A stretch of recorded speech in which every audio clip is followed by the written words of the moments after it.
Right. Good morning to any replayers. If you're a replayer, you can tap on the screen for hearts. You can share with other people.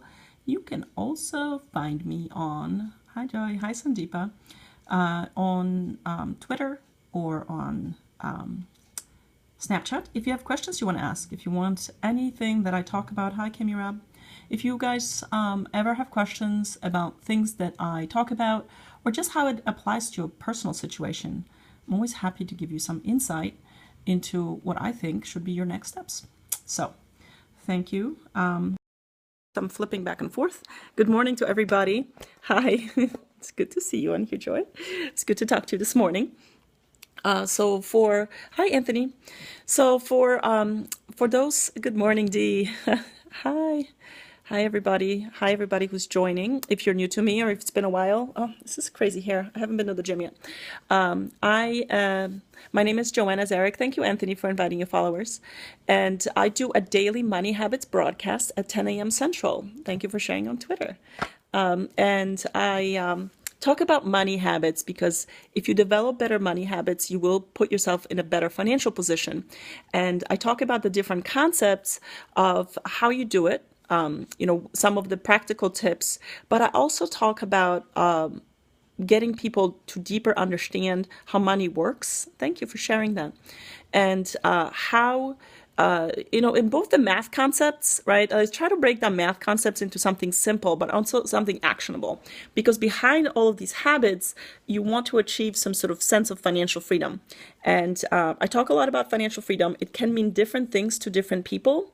And oh, thank you so much, Joy. I was really, I talked to Joy earlier this morning about her personal situation and just really kind of, I want people to get on the path to achieve their goals when it comes to finances. Yes, you're very welcome. I do, thank you for Sandeepa. I do want to share my knowledge with the world, with people who are motivated and people who want to make the change. I think it's really good for me to see how people make those changes over time. And I'm giving you tools and insights that'll help you motivate you. So the thing that I want to talk about today is I'll show you this little spreadsheet, and it is under construction. Thank you. It is still under construction, so I'm trying to play around with some of the concepts. So it's not as clean as I'd like it to be, but I would like to just drive some of these things on, drive these points home. So I'm going to... let's see, I'm going to focus on a couple of things. So one of the things I've been talking about to drive home, give you a list. Oh, sorry. I missed the trolls. Sorry, guys. If the trolls come up again, I'll block them. Oh, my student loan on alcohol. Okay. It's a choice you make. So the things that I want to talk about is the expenditures or your spending habits and how they will really dictate whether or not you achieve financial freedom or when and how you can achieve financial freedom. So we talk about, obviously income being an important piece of your financial freedom equation, but the other piece is being the amount of money that you spend, right? So the idea was to just figure out what your, thank you so much, what it is that your needs are. What are versus wants, like what would it take for you to be able to sustainably live without worrying about money, right? So again, I'm not advocating that we all try to get to a point where we have to do nothing, right? I want people to contribute their gifts to the world and feel free to be able to do that because it takes time to develop a business, or it takes time, or sometimes you take risks, right? Sometimes you want to try stuff out and it might not work. When you have financial freedom, yeah, and getting some insight. I know sometimes people don't want to see how much money they spend. So that's one of the things, the objections I hear when people say, "Oh, I don't want to track it. I don't want to look at it because it's depressing me. I feel bad about how much money I'm spending or what I'm spending my money on." That's why you need to give me your money jobs. And if you become an investor, I encourage everyone to become an investor because you can see your money, not just holding on to that money, but you can see it grow. So what's the point that I'm going to try to make? I'm going to flip it to my screen. Again, this is a work in progress. Jobs will be disappearing, but different jobs will be created. by the way. We all have gifts that we can contribute to the world, and money is just an exchange of values. So the spreadsheet that I'm working on is trying to get to like this number. And let's make it $1 because I like dollar signs. Yeah, you can make, right, you can, right, and you want to see, yeah, make a list, make a plan, and then make sure you're giving that extra money jobs, because sometimes we don't give that money that we save a job, and it kind of leaves us. But here's what I'm trying to illustrate here. I'm trying to get to this idea here. Let's focus on the right side. So basically the output is if you had a certain amount of annual expenses, and I put it at $75,000. Why do I like putting $75,000 on? Is because, and I know this number has gone up, but let's say $75,000 will cover for most people. Yeah, the groceries can be big. Childcare, if you have children and you have to pay for childcare, by the way, my childcare costs have been so high. It's really put a dent in some of my, in my cash flow. I didn't know that, by the way. It's not that I didn't know that, it's just I don't think I wanted to believe it. But anyway, fast food is expensive. Yeah. There are things that are, and we talked about yesterday, having an idea of what your nourishment costs, what it is that you are, that you're spending on nourishing yourself. But let's say you could get to a $75,000 annual expenditure budget, which should cover a lot of your expenses, right? And I know some areas are more expensive than others, but let's say you had the freedom to move to the place where your costs could be controlled, so that's how much money you would need every year just to meet your basic needs. And so the question is, what amount of money would you need to save to get there? And is there any other cash flow? So one of the things that I encourage people to do is think of the money, the financial freedom, as an equation where you're making some, savings accounts rates are a joke. And that's why it's so important to invest, right? The stock market, although uncertain, you're taking a higher risk, and you need to start investing and being smart about your money. So right now you can see that with this number that's in here, and because it's calculated based on the savings rate of $20,000 a year for a decade. So right now I'm only looking at a decade, right? And a lot of people invest and save for longer than that. I challenge people to get aggressive. Yes, it's not easy, but it's so important. And that's why I recommend Mint, because it really is a great tool to do that. So right here, right now I have $20,000. That's the difference between, if you're making $120,000, if you're bringing 120 and you're spending 100, you would be breaking, and a lot of people are definitely struggling financially. And so here is the thing: when I lower the expenses from $100,000 a year to thank you, to $75,000, you could see this number just went up to 919. Not only that, but your dividend, by the way, which is like at right now I have it at 6%, is actually covering your needs. And what you are doing is seeing that you still have a margin of error. So this is conservative, by the way. If you were able to build up $919,000. So again, this is a crude spreadsheet. It doesn't have all of the intricacies in it. But you have, if you had built up a nest egg of like close to $1 million, and again, people are like, oh, $1 million, what I wouldn't do with it. What do I spend it on? You've got to see it as a tool.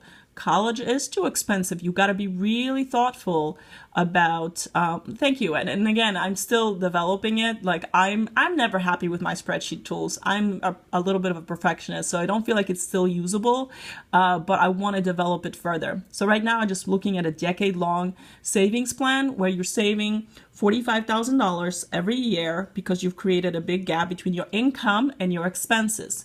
Here's the problem, guys. Most people will spend their income, and that's it.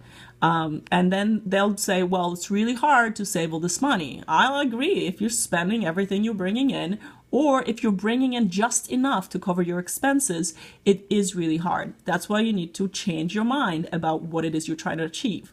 And if you give yourself big goals, you're going to try to achieve bigger things. But here's the point.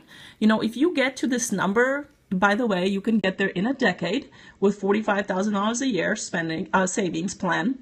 And again, this is only a rough out, doesn't all the intricacies of tax deferred. And here, what I put in, and I said, okay, if you're getting a 6% rate of return, which means you have to stay invested in the market. You cannot take this money and put in a savings account and expect to live off of it. This is in the 1970s. So you have to stay invested in the market. And this one has 6% rate of return. But if you have an 8% rate of return, because I put the tax rate in here, and by the way, the less money you have to withdraw, the lower your tax rate will be, or the less your dividends are. So that's the other thing, is you have to consider the tax rate. And I encourage everyone to have a cash flow strategy for when you're trying to take money out, because that right now, making $30,000 shouldn't be the most difficult thing in the world. Because again, I don't think you should sit idle. Where should we invest? I'm a big, I follow Warren Buffett in Vanguard. I like Vanguard funds. Yeah, there's a lot of guys. There's a ton of development in the financial technology industry. Why? Because finance is a huge money-making industry, and there's a lot of technology companies that are saying, maybe we could take a piece of the pie and help people. Because by the way, financial industry is not interested in helping you more or less. Most of it is structurally built against you. Most people are getting a rate of return. By the way, 8% is a kind of a pure market rate of return. That doesn't include all the fees. If you, by the way, have a financial advisor, they're probably taking a couple percentage points between the mutual funds they're putting you in and the money they take, which means you get less money. How much less? Well, that's $20,000 less just in your returns if you build up $1 million. So I recommend Vanguard funds because they're low cost and they're self-directed. And you have to take responsibility. Fidelity, I don't purchase individual stocks either. I recommend mutual funds or exchange traded funds. Fidelity's also a pretty low cost. Again, Vanguard's going to be your lowest cost. That's just market research. This is not my opinion. But Fidelity comes a close second if you do self-directed funds. But always look at it. When you have a small amount of money, those small percentages don't seem to make a difference. But it's really, really hard to switch over later in life to something else. It's really hard to extract yourself. Banker fund, I don't know what banker funds are. Mutual funds or exchange traded funds. I don't know what banker funds are. I would have to look into it. So I only talk about the things that, by the way, guys, I do myself. So I have been a Vanguard investor or investor in Vanguard mutual funds since 1998. And yeah, I do know what bonds are. Bonds are loans that you make to corporations with a yield, and the corporations should repay it. Bond rates are tied to both the risk of the corporation or the entity that's borrowing the money, as well as sort of current interest rates. So that's all it is. I did. You know what? I did start early, and I didn't make a lot of money when I was first out of college. And I did. I just started an IRA, an individual retirement account, because I was 22. When I first started an individual retirement account, it was $2,000. I still have the same mutual fund that I bought. I would say, I didn't know anything. I called Vanguard and I said, what should I invest in? The guy's like, I don't know. The S&P 500 seems like a good start. And I said, sold. And by the way, that's the only one time I invested in the S&P 500 index fund, because I started doing research. Because once you become an investor, you are invested in the market, which means you start paying attention. By the way, guys, we don't pay attention to things that don't relate to us. We're selfish that way, right?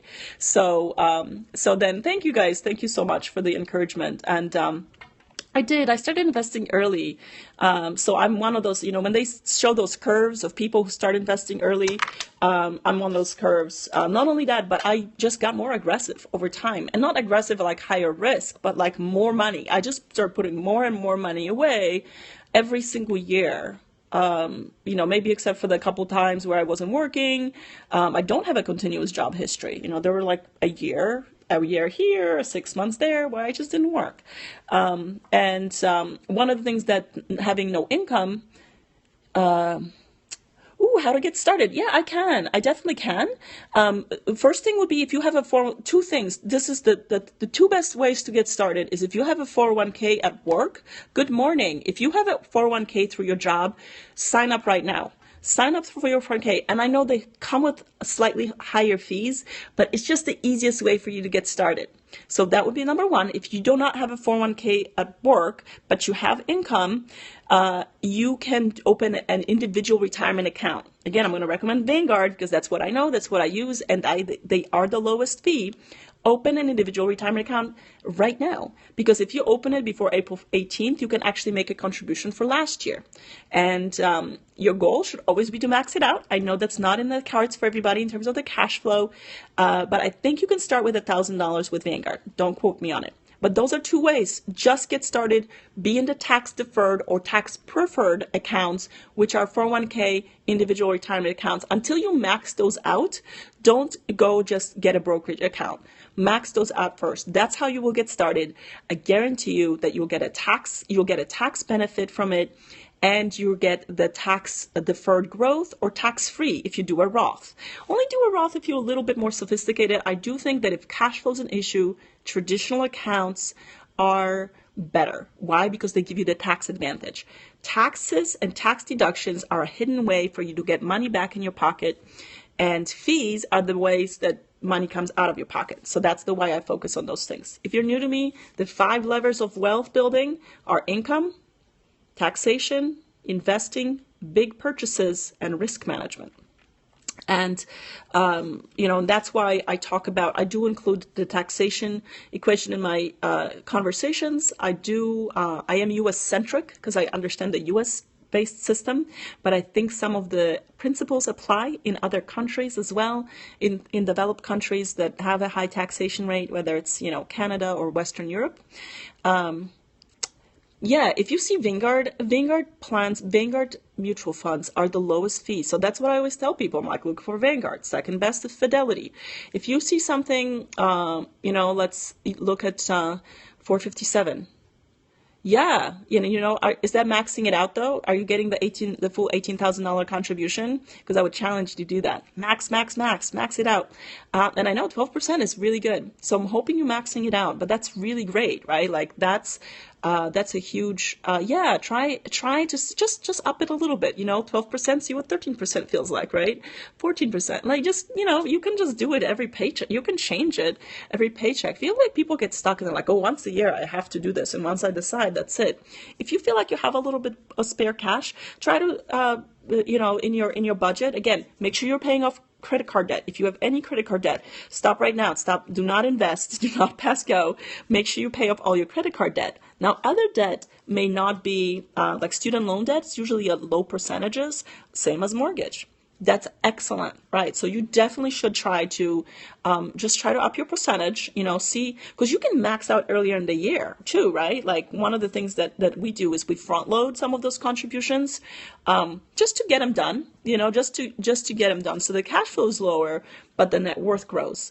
And it can, again, you want to distribute throughout the year because you can't time the market. The big thing is contribution on a consistent basis and taking advantage of those tax deductions.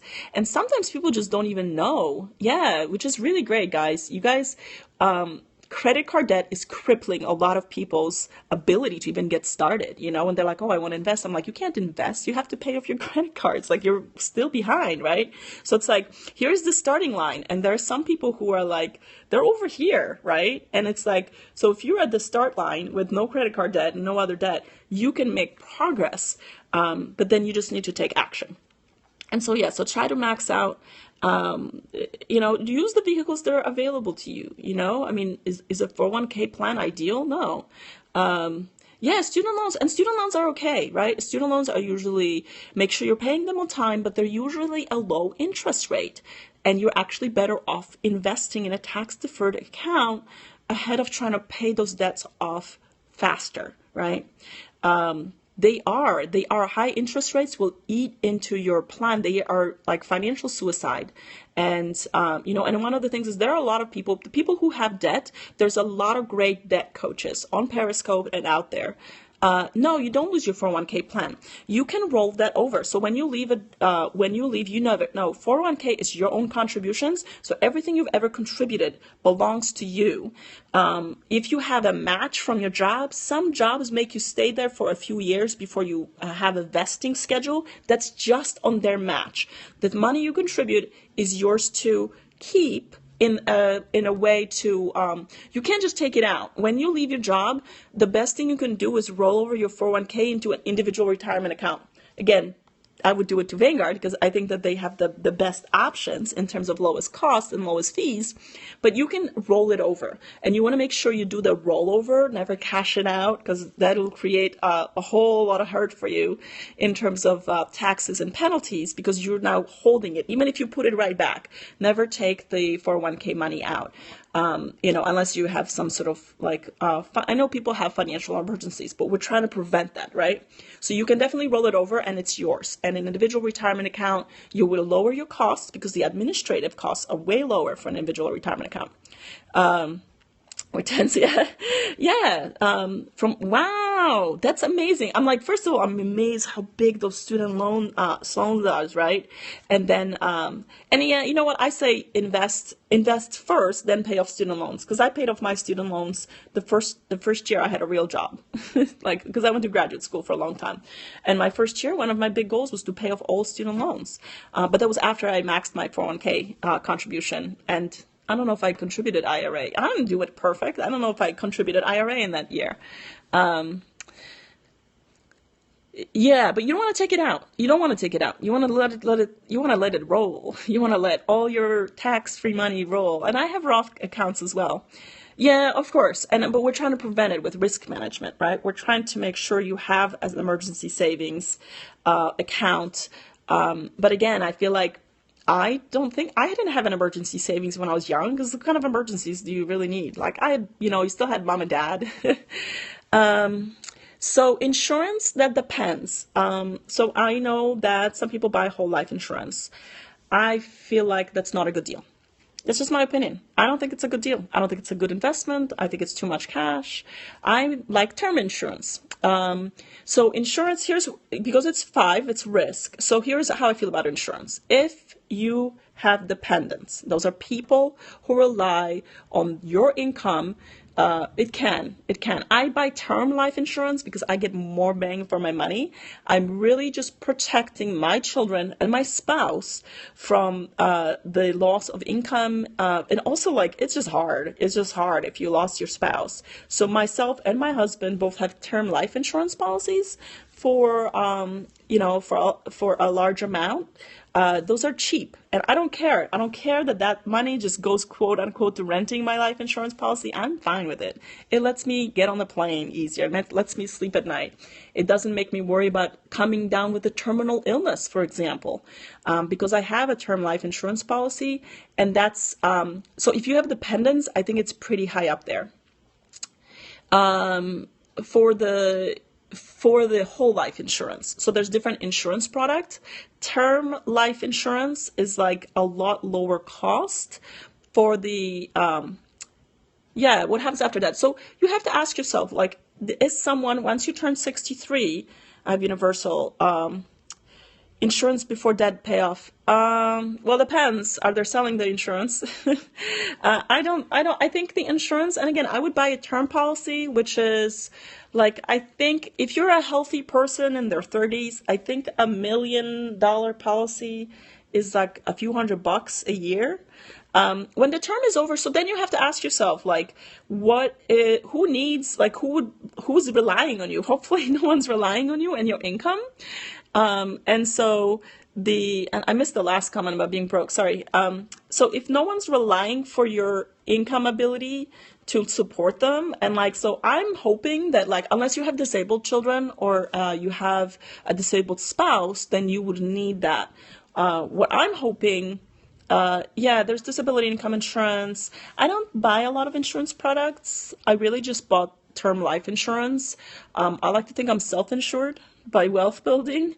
And so I actually think that I would like to have whatchamacallit, more of my cash go towards investing and have the discipline to do that, rather than buy an insurance product. So that's just my personal belief. And again, I don't have a lot of health problems. My spouse doesn't have health, so it depends on your personal situation. But I'm a big believer in taking all that cash and investing it and keeping it for myself. And, for the investment. And that's how I manage through it and how I manage risk. So the only thing I can't protect against is my death. Yeah, insurance is an option, right? So I don't like buying insurance. I don't think it's a good use of my money, I guess. That's how I'm value oriented, and I don't see I get good value for it.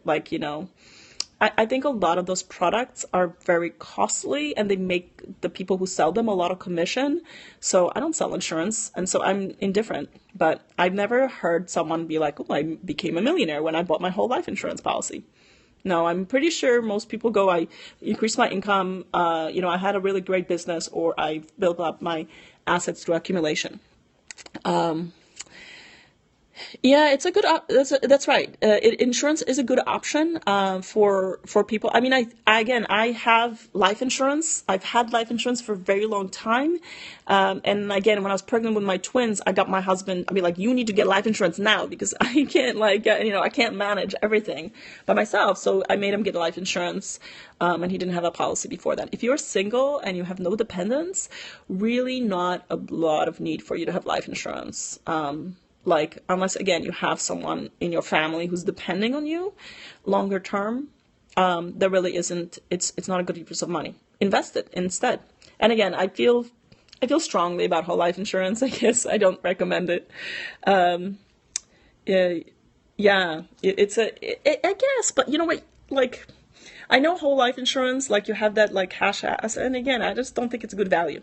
They're not for me. I have the discipline and I don't touch it. So I don't it's kind of like a house. Like, some people are like, oh, home is an investment because you'll end up paying the mortgage. Do you even hit ganja, dog? No, I don't. And so, it's forced savings, right? And I want to get to a point where I'm more motivated to save and invest than just being forced. Anyway, I know I'm off topic. Let's see. I'll keep working.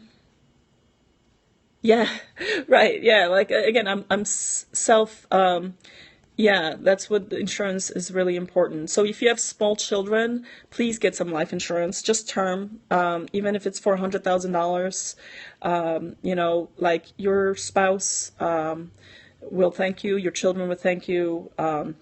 It's so devastating when you have a death of a parent, especially if you have a stay-at-home mom. But even if a stay-at-home mom passes, there's a lot of childcare. Childcare is expensive. So I feel like everyone needs to, you need to get your cash flow together and pay off credit cards. But if you have a child, I think life insurance, term life insurance, is one of the essential tools. It's just the unlikely event, right? I'm super healthy. Maybe I get really low alerts because I'm low rates because I'm really, really healthy, because I invest in myself, in my own health. But I would recommend everyone with small children. That is risk management, right? Number 5 is risk, because you just don't know, right? And again, terminal illness can happen. I do have some relatives with some terminal illnesses, and at that time, that's too late to make a financial plan, right? And by the way, you're dealing with a lot of other stuff. So I would say make financial plans when you don't need one. Most people come to me in a crisis, or and I'm happy to help them, and I'm always no, when things are going well, that's the time. What? Yeah, I think you and ask yourself what are you buying, right? When you don't have a spousal children, you may want to have a legacy, right? You may say, look, I have a charity that I really feel strongly about, and if I don't build up my investment and leave that to them, so for you it's more around legacy. It's probably what's, I know it's such a horrible thing to think about our own death, but think about what's going to happen when you die. Who's going to have this money? And you may be really generous to maybe a niece or nephew, or a sibling or someone else. But who's on your beneficiary? Look at your term policy, think about where that money's go. What are you buying? Yeah, your parents, sisters. If you want to be generous, I think that's very generous of you. The thing is that's unlikely that you're going to use your policy, right? So, if that happened before you're 63, when your term policy runs out, like, yeah. So I just think that it's unlikely. So think about how much you're spending, right? It's a few $100. Is it preventing you from doing all the other stuff? Right? Is the money, could you use that money, however much it is, every year towards investing, like, right? Like make the pie bigger, or buying yourself experiences. Like, are you lacking things? If you feel like, you know what, I got everything else covered, I'm maxing out my investing, I'm happy where I am on track, then you can have it. It's like, it's not a necessity though, right? For you, I would say it's not a necessity in your financial plan. It's more of a nice to have. And it's something that makes you feel good. Okay, I'll be the first one to admit I guess I was married. I was married before, and so I had a term policy before I had kids. And I think mostly because I had a policy through work, and I felt like I traveled a lot for work, and I used to be like fear of flying, so yeah. But I don't have not in a term policy. You can't borrow against it for a term policy. That's the difference between term and cash. Term and whole. Term policies are way cheaper in terms of cash in on an annual basis than a whole life. Yeah. Yeah. So they're two very different vehicles. A term policy is a very low cost policy. So Wells Fargo, I feel like it depends. I don't have as much interaction with them. What do you need from Wells Fargo? Do you need banking? For banking, they're probably okay. The minute you go and you try to access someone for investing advice, and it's a person, know that you're going to have to pay for that person's time and expertise some way. And it's probably going to come in terms of fees of, how much investable assets you have. And so, again, I encourage people, if it's for investing, for banking, I'm sure they're fine, as long as they're not charging you monthly fees, and there's just a bank, they're well established. For investing, again, I'm just such a big believer in going and doing the do-it-yourself route, because you're going to learn so much more, and you're going to challenge yourself so much more by doing it, like by going on to Vanguard. If you're a person who really does feel like you need that hand holding, you will pay for it. You will pay for it. You just may not never get a bill. It'll just come out of your account. They're very sneaky about it. And it's funny because, there's been a lot of legislature that try to make those fees more transparent. And, there's way too much money in it, so it's getting shut down. Oh, thank you. Thank you. That's what my goal is. Like, my goal is, like, sitting around, and for years I'm like, I want to help people with money. And I actually went in the financial advisory route I went to a couple conferences. I met a lot of other financial advisors, and then I started to understand their business model. And I was like, shit, you're not in the business of helping people. You're in the business of selling people shit. And I was like, I want to help people. And I really didn't know how. And that's only after, when I got to this point where I was like, man, I'm not trying to, don't get me wrong. I was petrified. I was like, literally, oh my God. I'm like, these people are just trying to figure out how to sell shit to people. Like, that's not good for them. I'm like, they're not in the business of helping people. I want to help people. I want to help people with money. So I'm just at the point in my life where I can do that. And I will come up with a business model, some sort of online courses or something. But until I do that, again, I do my business consulting, which I still enjoy, with 3 or 4 businesses, and I uses my brain and makes me money. And this is me going, wait a minute, I've been learning this stuff for 20 years and I really love it. If you were on my Periscope yesterday, I think my husband was like, I want a record of this. You just said you love the Schedule C. I'm like, I do love Schedule C. That's, by the way, on taxes. And what do I recommend? Keep it simple. I think that don't be so exhaustive. Yeah, thank you. I'm trying to use my brain and for good. So for a long time, I've made corporations a lot of money, right? Because I use my brain to try to figure out how to make them more profitable. And at some point I'm like, corporations don't need my help to make more money. They got plenty of people doing that, but everyday people need my brain. And that's actually more challenging. Like, how do you help people with their change their behavior, and what will it take? That's actually what I'm trying to figure out, is how to get everybody to move in the right direction. Oh, thank you, Sandeepa. Love you too. I know it's always good to see you on the Periscope. I feel like energized by it, as we do when we talk in person. Sandeepa's in Chicago. And by the way, Sandeepa, do you know how Sandeepa met me? She literally found me on a meetup group and she sent me an email. She's like, you said you wanted to help people. I could use some help. And by the way, I was like, okay, I will help you. I don't know how, but I will. Because I love that. And so she has the, like, if you ask for help, there's help out there. And so asking is the first step. Where was I? Oh yeah, helping people.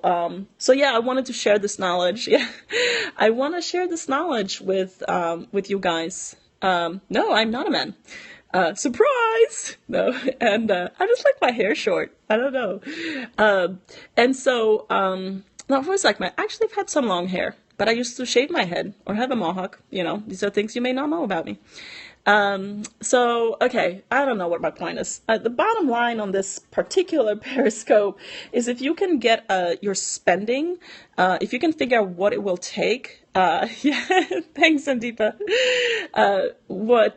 If you can figure out the amount of money that would take for you to live on, just your needs, your basics, to cover your basics, then do the math. You can back in, you can figure out, you can work towards it. You can get there faster when you stop spending today and start making that savings rate so much bigger. You get to the number a lot faster.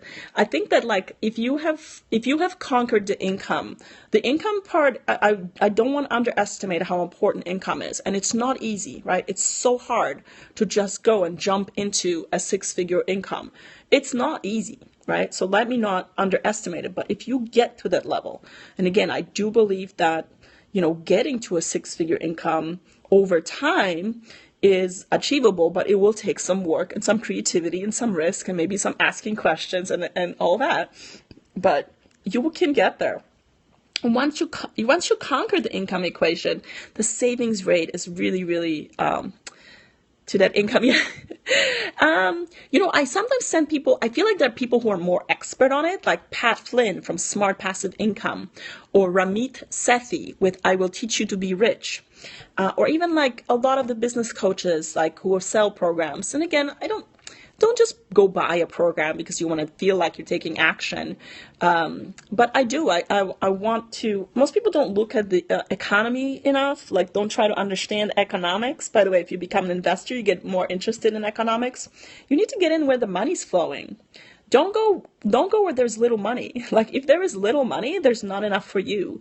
Go where money flows. By the way, most people get rich by helping rich people make more money. That's the fastest way, by the way. If you can make someone with money, more money, like I did, corporations, they're not people, they're entities.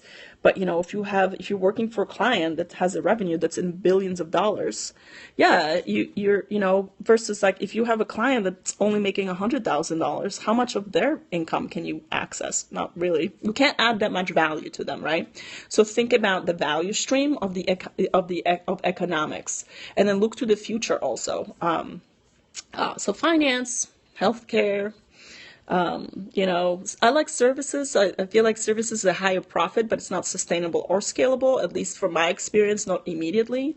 But there's a whole, there's, these are 7 billion people in the world. There's 300 million people in the US. Start doing the math. You're like, okay, and then I'll be like, oh, if I just have an app for $1 and everybody downloaded it, like, be realistic about what it is that you can make. But it's a math equation, right? If you're selling your time hourly, yeah, that's right. Services, peace of mind. Yeah.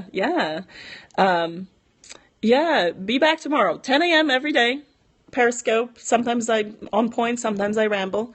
But all the time I try to encourage people to take action in their financial lives.